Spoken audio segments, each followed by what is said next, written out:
Standing on a high sand dune, you look north toward the vast expanse of Lake Michigan.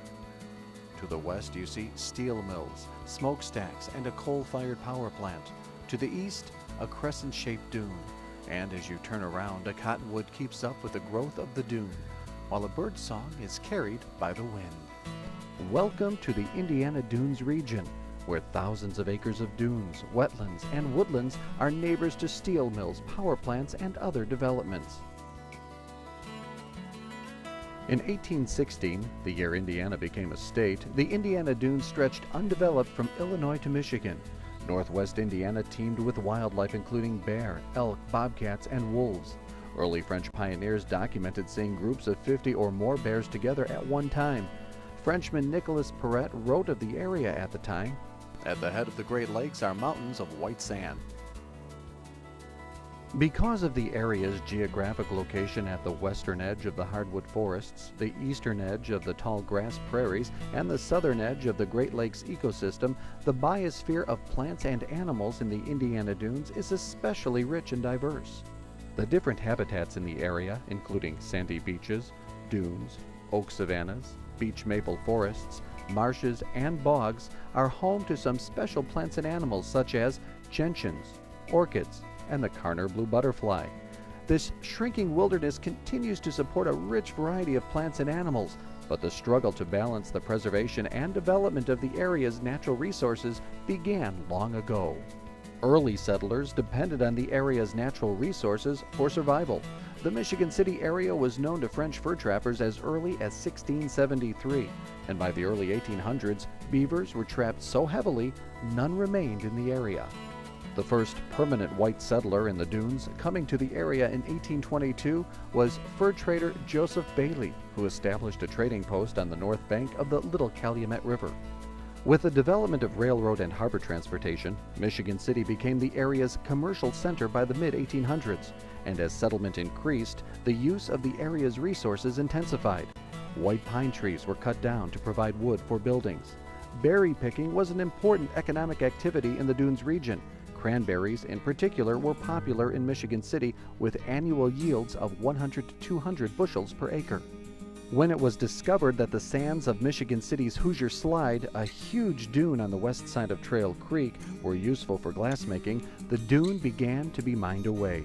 Dock workers loaded the sand into railroad cars with shovels and wheelbarrows to be shipped to glassmakers in the U.S. and Mexico. From about 1890 to 1920, 13.5 million tons of sand were shipped from Hoosier Slide until the Great Dune was leveled. The state began draining marshes and swamps in order to use the rich land for farming. Steel mills were attracted to the area by the transportation benefits and seemingly endless clean water supply offered by Lake Michigan. Construction of U.S. Steel began in 1906. Over 1,000 men labored to prepare the mill site by raising the land 15 feet with fill, straightening 2 miles of river, and constructing an 80-foot deep tunnel extending a mile into the lake. Steel mills could pump water as needed, using millions of gallons daily, and the lake made shipment to other ports easy. While industrial and commercial developments increased, areas such as the Hoosier Slide, which was very popular before its destruction in the late 1880s, attracted people to the area to enjoy the dunes.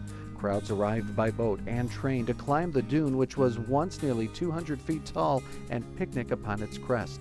In the early 1900s, people from Chicago, both rich and poor, came to enjoy the Indiana Dunes and beaches. In the 1880s, Michigan City's Mayor Krieger took steps to preserve public access to the city's shoreline. He declared that it should belong to all the people. His views, however, were not shared by the other lakefront cities and towns in Indiana. Industry and private developments grew, and cities and towns built up along the lake. This limited public access to the shoreline. After the dunes became a popular recreational destination, citizen efforts led to the state of Indiana establishing the Indiana Dunes State Park in 1923. It was the first success for citizens' efforts to protect the dunes, but the people who led the effort had to compromise the size of the state park, and for many years, no other dunes were saved. In 1952, Dorothy Buell, who had no experience in government or politics, committed herself to doing whatever she could to protect the Indiana Dunes. Her love for the dunes began as a young girl when she and her family enjoyed a cottage in the dunes.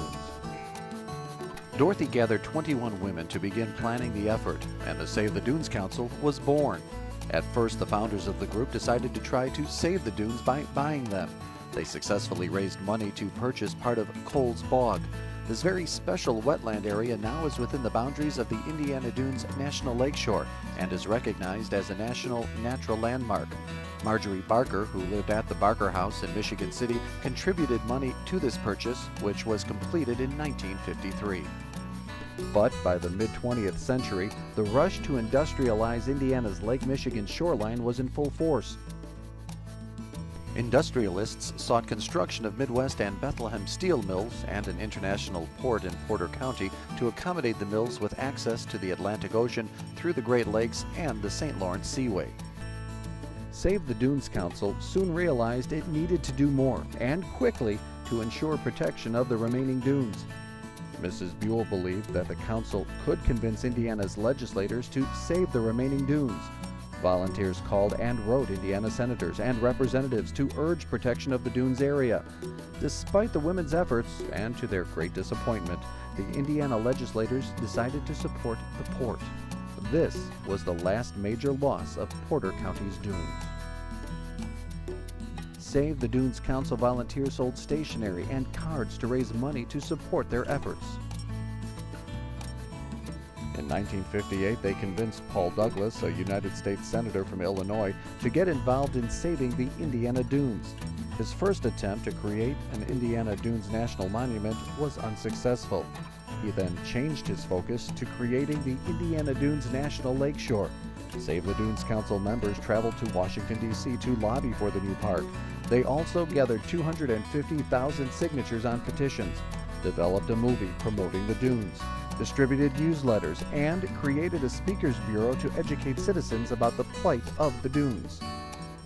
Finally, in 1966, a compromise was reached between the supporters of the International Port and supporters of the Indiana Dunes National Lakeshore. Only a portion of the dunes proposed in the original bill was included for protection, and no funding was allocated to staff the park. The Indiana Dunes State Park was included in the compromise. In 1972, the lakeshore was formally established.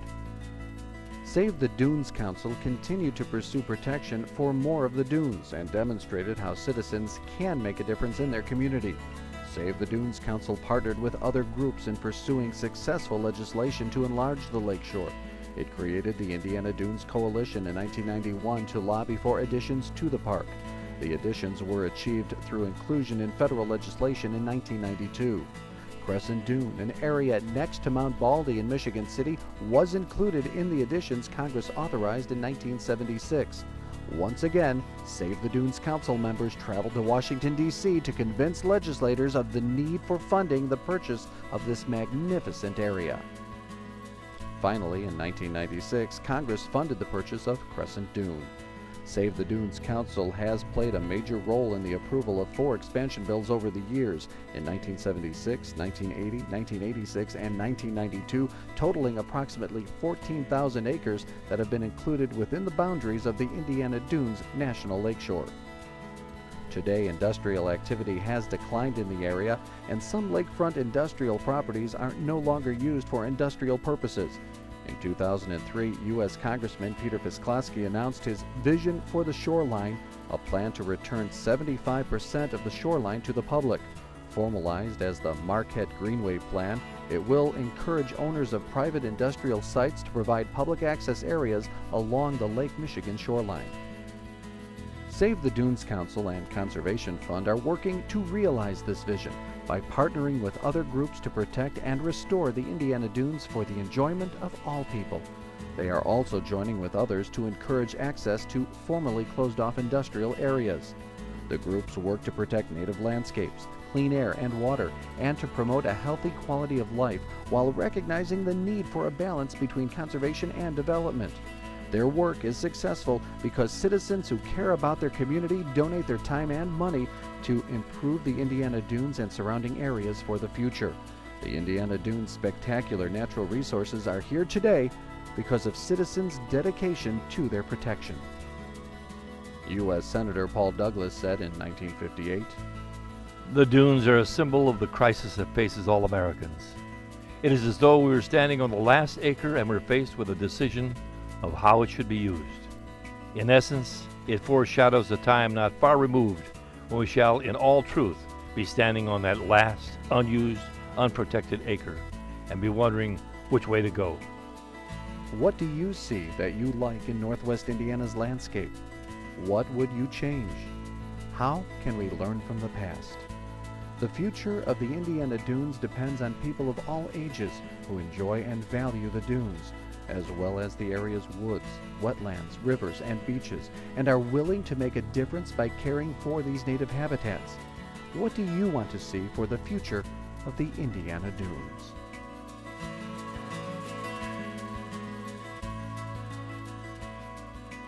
Please join the Save the Dunes Council as we continue to work for clean air, water, land, and the preservation, protection, and restoration of the Indiana Dunes ecosystem.